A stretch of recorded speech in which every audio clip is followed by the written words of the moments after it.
Hello, this video is going to teach you how to access and complete assignments in CommonLit. So you're going to always have a link that takes you directly to the assignment, but just in case you want to just go straight to the website, again, it's commonlit.org. So you're going to log in with Google, so that way you don't have to remember your usernames or passwords, and it will just go ahead and sign in for you. So you have a dashboard that will give you your list of your assignments that you need to do. Sometimes you will resume. If you started an assignment, you can just go ahead and pick up. It saves your progress, or you can begin a new assignment.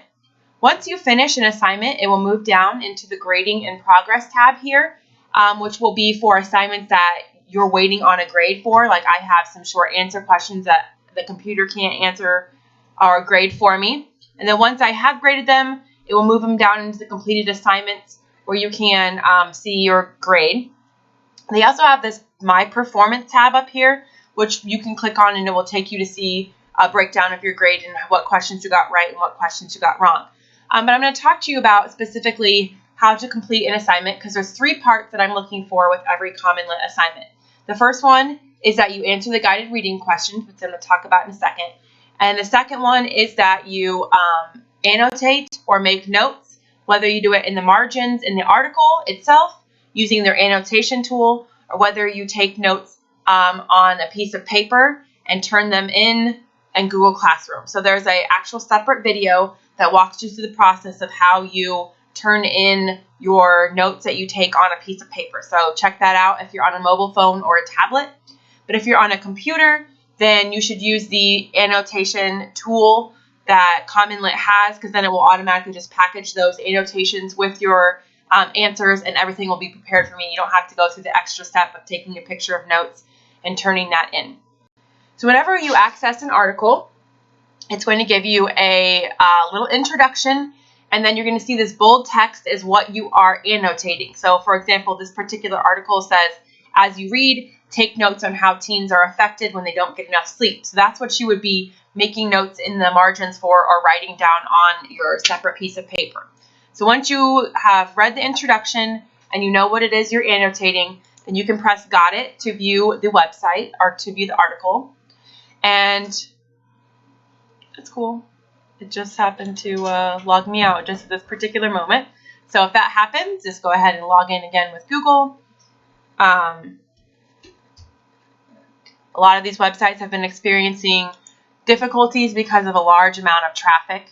So you can just sign right back in and go right back in the assignment. Every time you pop in, it's going to bring that box to make sure you got it. Okay, so a few things that CommonLit does that's really awesome is that you can increase the size of the text to make it better and clearer for you to read on a screen. It still includes the annotation directions, so in case you forget what it is you're looking for, they're right there on the screen. You can have it read aloud to you. Teenagers who don't get enough sleep at higher risk for mental health problems. It is a computer type voice, which can be a little bit annoying, but you can use that. You can also translate it into other languages. And this is the annotation tool. Every time you want to highlight something, just click the annotation tool. You can click, leave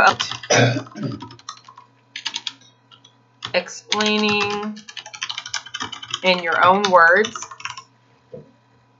And you can turn that back on. You can make it a specific color, okay, like that. So they have definitions for words that you might not be familiar with that you might want to check out. And then you cannot unlock the whole article until you answer the guided question. So which of the following describes the findings of the study? I'm just going to take a guess. Oh, I got it right. And then it will unlock the rest of the article. And then you can answer the final other question. Make sure you have your highlights of things that you want to mark in the margins. I'm just going to pretend like I'm typing something here. Every time you got to click the annotation tool, unfortunately. It's a little bit of a pain that way. And you can choose whatever color you want for the highlight. So then, I guess, oh, I'm getting it wrong. Beep, beep, beep. There we go. Okay. Then you can begin the assessment once you've taken your, or answered the guided reading questions, and once you have done your annotations, then you can begin the assessment. They all typically have around 5 questions, although longer articles or short stories will have more.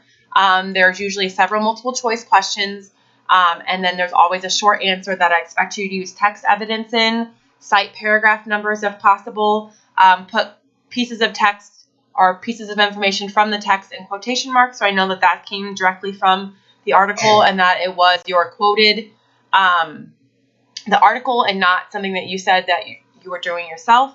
And then you can submit. And then really that's all there is to it. So there's 3 parts for you to remember. Answer the guided reading questions, make notes in the margins or on a separate sheet of paper for the annotation focus here, and answer the assessment questions. Okay? If you are on a mobile phone or a tablet and you cannot do the annotation tool, remember to take your notes on a separate sheet of paper and then watch the video that shows you how to attach a photo to a Google Classroom assignment. All right, that's all. If you have any questions, feel free to email me.